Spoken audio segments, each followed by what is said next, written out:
কিন্তু সবকমূলক মানে শিক্ষামূলক আমরা কোনো বস্তু মানে এখান থেকে যে কিছু নিয়ে যাবো এই বস্তুটা আমরা বুঝি না। এগুলো এসে অল্প ভালো হবে, এদিকেই চাইবে আসেন, অসুবিধা নাই, এদিকে চাইবে আসেন। আউযু বিল্লাহি মিনাশ শাইতানির রাজিম, বিসমিল্লাহির রহমানির রহিম। ইউসিকুমুল্লাহু ফি আওলাদিকুম লিযযাকারি মিসলু হাযিল উনসায়াইন। আল্লাহ তাবারক ওয়া তাআলা কোরআনের মধ্যে এই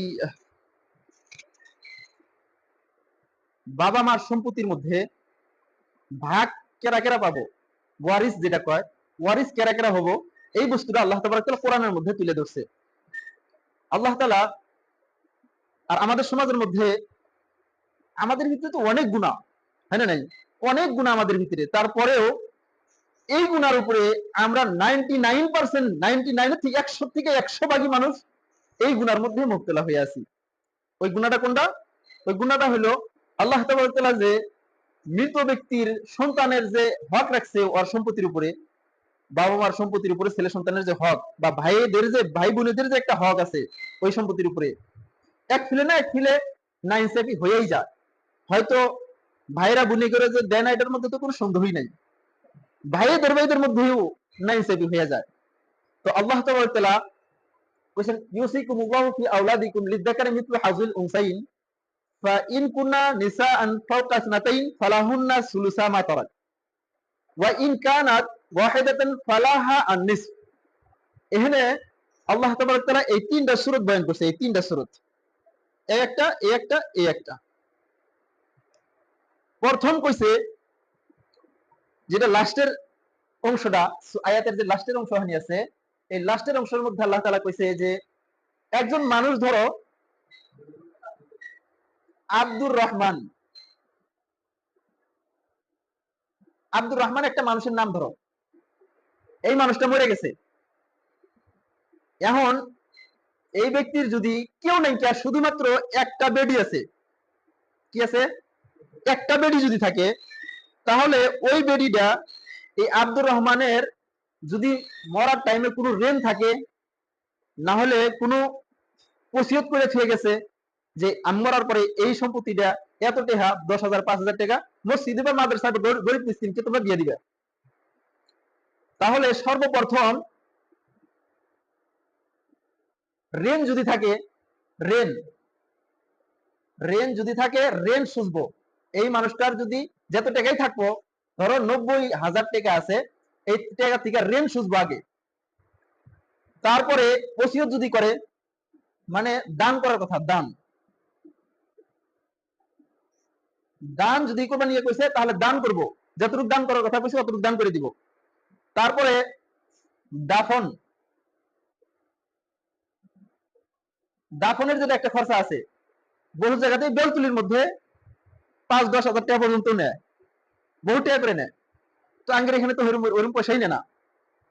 এই তিনটা বস্তু প্রথমে মৃত ব্যক্তির এর পয়সা থেকে প্রথমে এই তিনটা বস্তু পুরো করব, পুরো করার পরে যত টাকা থাকবো আর কি, এই পুরা পয়সার অর্ধেক একটা বেডি যে আছে ওই একটা বেডিয়ে নিয়ে নিব। একটা বেডি যদি থাকে, আর কেউ নেই, ভাই বোন কেউ নেই, এই মৃত ব্যক্তির ভাই বোন মা বাবা নাই এবং ছেলে সন্তান আর কেউ নাই, শুধুমাত্র একটা বেডি, তাহলে অর্ধেক পাবো এই একটা বেডি। আর যদি একটা না, দুইটা বা দুইটার থেকে বেশি বেডি আছে, দুইটা বা দুইটার থেকে যদি বেশি বেডি থাকে এই মৃত ব্যক্তির, আর কেউ নেই, বাবা মা নাই মৃত ব্যক্তির, কেউ নেই, তাহলে স্ত্রীও নেই, স্ত্রীও যদি থাকে তাও আলাদা মাসলা হবে। স্ত্রীও নাই, শুধুমাত্র দুইটা বা তিনটা 4টা 5টা 10টা যে কয়টা হয় হোক, যদি বেডি থাকে, তাহলে ইসলামে কোরআনে কইছে যে ফাইন কুননা নিসাআন ফাওকা ইসনাতাইন ফালাহুন্না সুলুসা মা তারাক।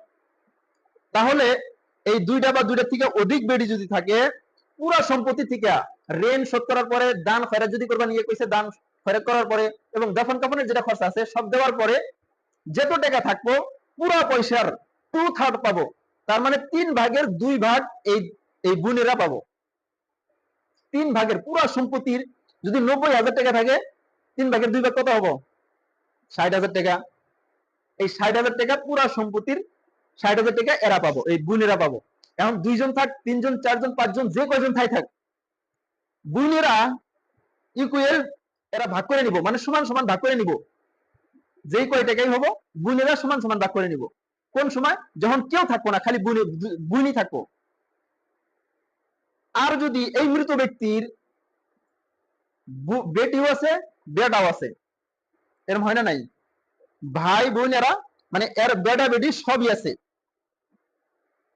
যে কয়টা হয় হোক, দুইটার থেকে বেশি, একটা, দুইটা, তিনটা, চারটা, পাঁচটা বোন আছে এবং ভাইও আছে, তাহলে কেমন হবো?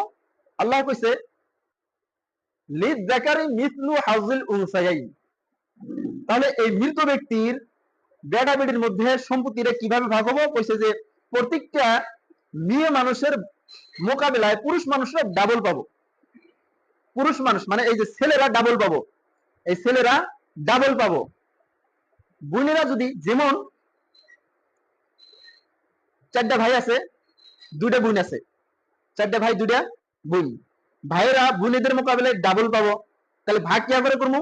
আঙ্গের মানুষ তো ভাগ বেশি ভালো জানবো, কুরবানির মধ্যে ভাগ করে ভাগটা বেশি ভালো জানে। তাহলে ভাগ লাগান রাখবো কয়টা? ভাইয়েরা ডাবল পাবো, বুনে করে 1 ভাগ, ভাই করে 2 ভাগ, ভাই 4টা, তাহলে ভাগ কয়টা করুন? 8টা, আর বুনে করে 2টা, কয়টা হলো? 10টা ভাগ লাগাইয়া নিয়ে নিব। বুনে করে 1টা করে দিব, বাকি 2টা 2টা করে ভাইয়েরা নিব। একদম সহজ।